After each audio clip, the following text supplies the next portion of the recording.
Bye week coverage continues here on LibertyFlames.com. My name is Nick Pierce, visiting with the offensive coordinator of the Liberty Flames, Aaron Stamn. And, Coach, after 8 games, your team third in total offense in the Big South, fourth in scoring offense. What's your assessment after the first 8 games? I think we've been a little up and down. Love to see us be a lot more consistent and scoring more consistently. But, I think we've done a lot of good things, but there's some things as these next 3 ball games come about that we've got to really just kind of stay in tune and stay, with the plan and just executing better. And we did a little bit better of it on Saturday. I know that the red zone offense is something that you wanted to get a little bit better at, stop having to kick field goals all the time. You look back at this past week, you guys were able to put 45 points on the board, 400-plus yards of offense, but you only did it on 49 plays. Obviously, the big plays are a factor in there too. Yeah, and, I think that just provided a spark for us, and the guys just went out and executed well and had some determination to go make some big ball plays, and they were blocked up pretty good, and then it's just kind of a will and a desire to get yourself running and go finish a play in the end zone, and we just got to keep doing that. In that game specifically, did you see some things early on that you wanted to attack with them with the passing game, Kennesaw State that is, and then maybe open up the run later, kind of the inverse of what you would normally do? Yeah, Kennesaw did a nice job of showing some different defensive blitz looks against us that they hadn't shown, and give credit to them. But we talked about some things on the sidelines with our players about some plays that we were going to try to go to if that was what they were going to try to continue to do, and some of the screen game stuff opened up, and some of the drop back passing game stuff opened up, and Josh did a nice job of reading it, and Petey really took over in that first half and just made some dynamic football plays. Second half, you guys were able to kind of grind them out there with the run game. Des Rice.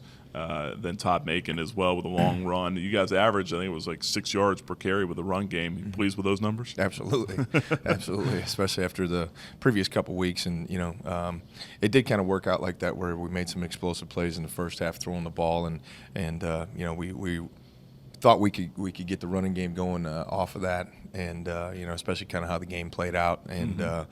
I think our guys just really kind of took ownership of it too, that they wanted to run the ball hard. Des wanted to run the ball hard, and so did Todd. But, I think everybody involved really wanted to get that going. And plus, facing an option football team, you don't want to give the football back right away too. So once we started seeing we were getting some chunks in the running game, then we just, we knew we could stay with it and just finish the drives off.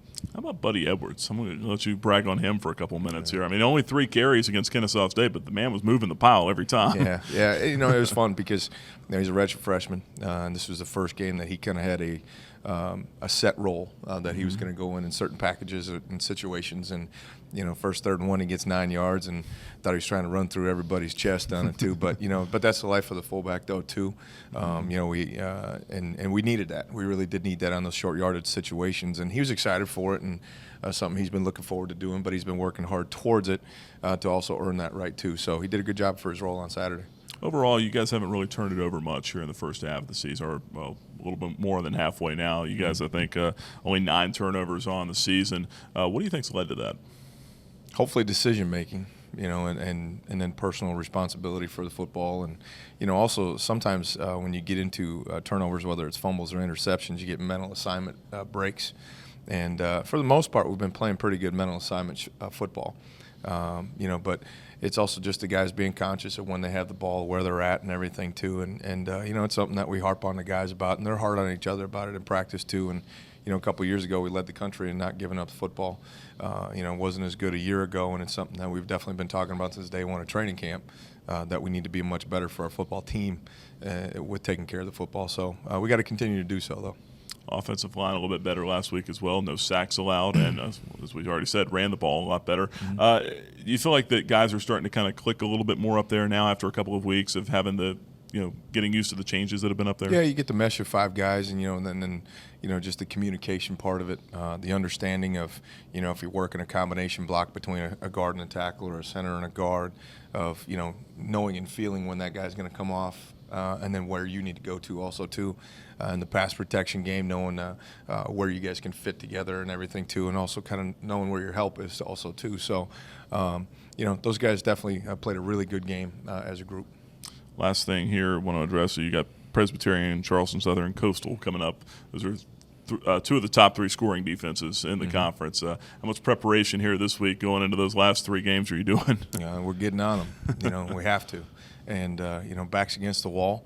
And Presbyterian's a good defense. They've done a really nice job against everybody that they've played of playing sound defense, keeping the ball in front of them, tackling well. They don't get out of position a lot. So a lot of what you get is going to be what you earn. And, we have to understand that going into this game, but we got to go in and prepare hard and know who they are and see if there's some mismatches that we can go after. But, again, it's going to come down to, taking every drive, trying to force that ball into the end zone somehow, some way. Well, Coach, I know that you're going to be traveling a little bit here as well with the bye week. I wish you safe travels, and look forward to seeing you back here next week. Thanks, Nick. That's Aaron Stamn, the offensive coordinator for the Liberty Flames, and my name is Nick Pierce for the Liberty Flames Sports Network.